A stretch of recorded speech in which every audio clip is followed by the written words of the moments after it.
sa ngayon mga katits, nandito tayo sa continuation doon sa may creek na ating dinitik ganina. So, yung pinapakita ko kanina sa may creek. So ito yung patunay mga katits na countersign marker doon sa creek na tinuturo. So ito yung marker. Pakita to.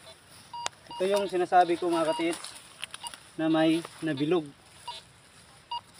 Na siya. Ito yung ito. So man-made talaga yan mga katits. So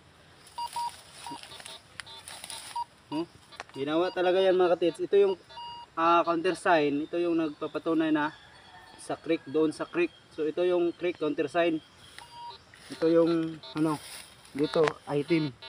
Yung pag-scan namin item dito. Ito yung mag-operasyon namin dito. Pagkatapos doon dito. Ito countersign. So in-scan dito mga katits, positive naman.